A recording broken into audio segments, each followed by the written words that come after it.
নমস্কার বন্ধুরা, মানবীর রান্নাঘরে আপনাদের সবাইকে স্বাগত জানাই। আমি আজকে একটা নতুন রেসিপি নিয়ে চলে এসেছি।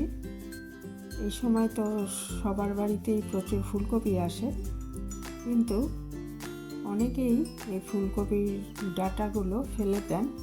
তো আজকে আমি দেখাবো যে এই ফুলকপির ডাঁটা দিয়ে কত সুন্দর রেসিপি বানানো যায়। তো আসুন দেখে নিই। এই দুটো ফুলকপির আমি নিয়ে নিয়েছি ডাঁটা, আর এদিকে একটা বেগুন, কিছু শিম, দুটো মিষ্টি আলু, একটা আলু আর একটা কুমড়ো নিয়েছি। ডাঁটাগুলো আগে খুব সরু সরু করে কেটে নিতে হবে। কেটে ধুয়ে এটা আমি একটু জল দিয়ে 6-7 মিনিট একটু ভাপ দিয়ে নেব, কারণ ফুলকপির মতোই ফুলকপির ডাঁটা সেদ্ধ হতে একটু দেরি হয়।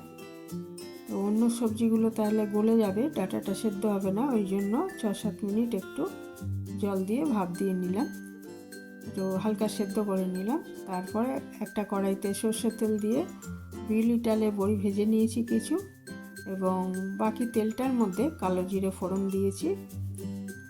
দিয়ে এই শিম, কুমড়ো, আলু এগুলো সব টুকরো করে কেটে ধুয়ে রাখা ছিল, সেটা আমি দিয়ে দিলাম। আর বেগুনও আছে, মিষ্টি আলু বেগুনও আছে। তো বেগুনটা আমি পরে দেবো, ইচ্ছে করলে বেগুনটা আগেও ভেজে রাখা যায়, কারণ বেগুনের কুকিং টাইম হচ্ছে কম, সেই জন্য বেগুনটা আগে ভেজে তুলে রাখা যেত। তো আমি তাড়াতাড়ি করব বলে আমি আর আলাদা ভেজে তুলিনি। তাছাড়া ওইভাবে করতে গেলে তেলও বেশি লাগে। তো সবসময় রান্না আমরা সবসময় একটু কম তেলে করার চেষ্টা করি, তো সেই জন্য আমি আর আলাদা করে ভেজে তুলিনি। ওই কিছুটা যখন সেদ্ধ হয়ে গেল বাকি এগুলো, তখন আমি বেগুনটা দিয়ে ভেজে নিচ্ছি। দিয়ে দিয়েছি সামান্য মিষ্টি, আর নিরামিষ তরকারিতে একটু মিষ্টি না দিলে ভালো লাগবে না। আর দিয়ে দেব পরিমাণ মতো নুনটা বুঝে দিতে হবে, কারণ ওইদিকে আমি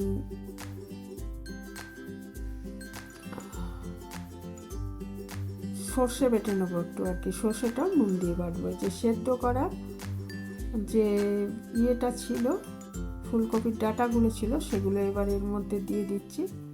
দিয়ে একটু সাঁতলে নিচ্ছি, নিয়ে আবার ঢাকা দিয়ে একটু রান্না করে নিচ্ছি কয়েক মিনিট। আর ততক্ষণ আমি এখানে কালো সর্ষে নিয়েছি 2 চামচ, আর দুটো কাঁচা লঙ্কা, এটা একটু নুন দিয়ে বেটে রাখছি। 5-6 মিনিট পরে এটাকে ঢাকাটা খুলে দেখলাম যে এটা একটু জল বেরিয়ে গেছে। তো সেই জলে এটা সেদ্ধ হয়ে যাবে। একটু নেড়ে চেড়ে আবার, এটা সেদ্ধ না হলে আবার ঢাকা দিয়ে একটু রান্না করে নিতে হবে। তারপর এর মধ্যে ভাজা বড়িগুলো দিয়ে দিতে হবে, আর সর্ষে বাটাটা যেটা বেটে রেখেছি, আমি শিলে বেটে রেখেছি, ইচ্ছা করলে গ্রাইন্ডারে বাটা, সেই সর্ষের পেস্টটা এর মধ্যে দিয়ে দিলাম।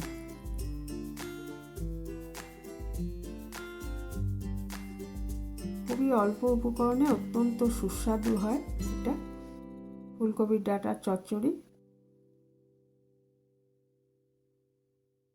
সর্ষে বাটাটা মিশিয়ে দেওয়ার পর একটু নাড়াচাড়া করে নিতে হবে। একটু ঢেকে দিতে পারেন এই সময়, সর্ষে বাটাটা মিশে যাক সব কিছুর সাথে। আর যেটুকু সেদ্ধ হওয়া বাকি আছে তরকারিটা, চচ্চড়িটা, সেটুকুও হয়ে যাক। আর লাস্টে এটা ধনেপাতা ছড়িয়ে দিতে হবে, তাহলে এটা খুব সুন্দর গন্ধ হবে, খেতেও ভালো লাগবে। আর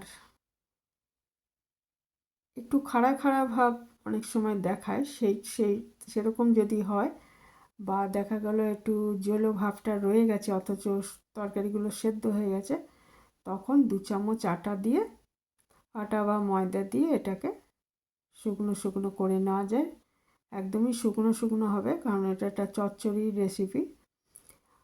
গরম ভাতে দারুণ লাগে, এটা দিয়ে পুরো ভাত খাওয়া হয়ে যাবে, এতটাই সুস্বাদু হয় খেতে। একটু আটা ছড়িয়ে দিলাম আমি। আটাটা দেওয়ার পর